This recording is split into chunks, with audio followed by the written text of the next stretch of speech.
Hello and welcome to your in-depth weekly horoscope for week commencing the 27th of February.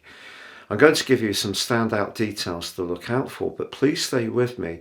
I will then go through each of the 12 signs from Aries through to Pisces, which you can relate to in terms of your sun or your ascendant. The choice is yours.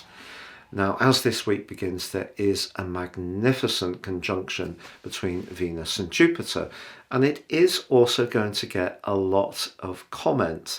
And rightly, these are the two planets of the two benefics in traditional astrology: lesser Venus, greater Jupiter. Venus is Jupiter's daughter in mythology. But in the sign of Aries, of course, Venus is technically detrimented. But I think what Venus does is just gives us in Aries a greater desire to go for what we want, the things that we're passionate about. So Jupiter, of course, can also be very dynamic in Aries. So that's all a lot to do with thrust, and it could create, by being in the moment and having the confidence to listen to our instincts, which is a very Aries type of energy, some good fortune could unfold. But there is also a quarter moon on Monday in the sign of Gemini, and that's house 3. The sun is in house 12. A third house 12 house square suggests that if we're a little bit too open with information, especially to people we don't know very well, or we let something slip that should be kept in confidence, or we get caught up in some gossip doing the rounds, it's not necessarily going to be a good thing. Also, Venus and Jupiter could make us a little bit too open, a bit too spontaneous. So I think it's important to measure what we say in a careful way. And this is emphasised furthermore because by the middle of the week, Mercury comes into a very powerful conjunction with Saturn. And of course, Mercury is exalted in the sign of Aquarius, and Saturn is about to say au revoir to this sign and move into the sign of Pisces. So they're both about to move because Mercury moves on Thursday into Pisces, where of course it's also detrimented.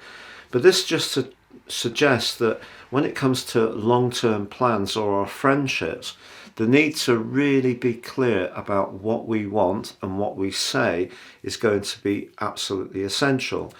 If you're not quite sure about a situation, something could seem rather oppressive. Maybe it's someone's point of view. Maybe someone can seem a little bit dour or limited in their response.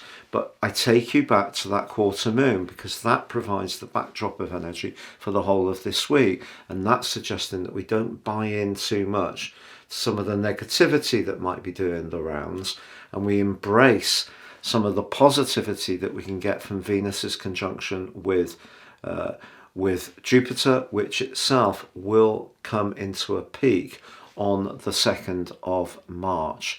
So a lot of exciting possibilities this week, but please stay with me for your full sun sign forecast. But if you would like to grow beyond this zodiac insight, if you give me 3 pieces of your personal birth data, of time, date and place of birth, I can provide you with a life roadmap that can give you an awful amount of extra information to help guide your moves.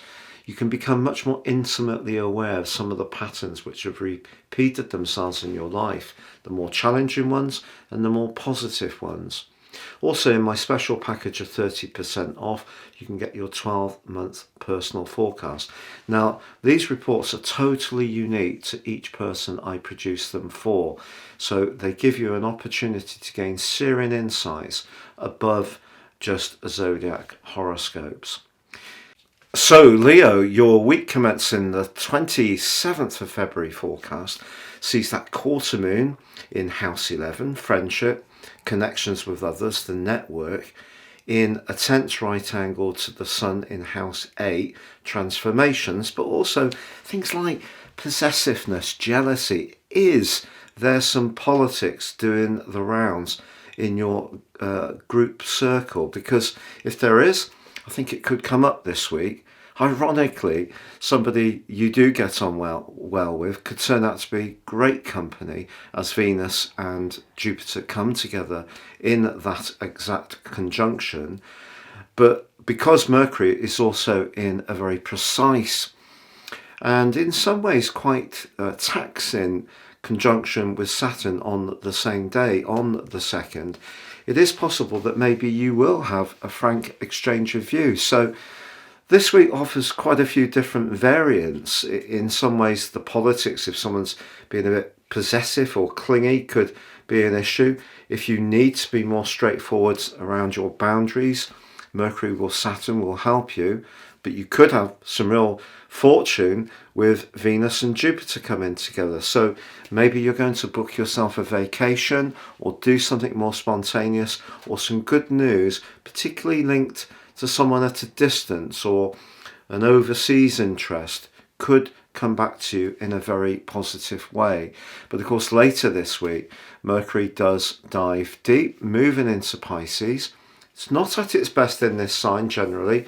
The wateriness erodes the logical clarity that Mercury craves. But for you, this is house 8. So perhaps what you will do as this week draws to a close is consider what people really mean rather than just what they're telling you. Something that we all need to do at times, understand the subtext. Thank you so much for joining me. Please comment, like or subscribe.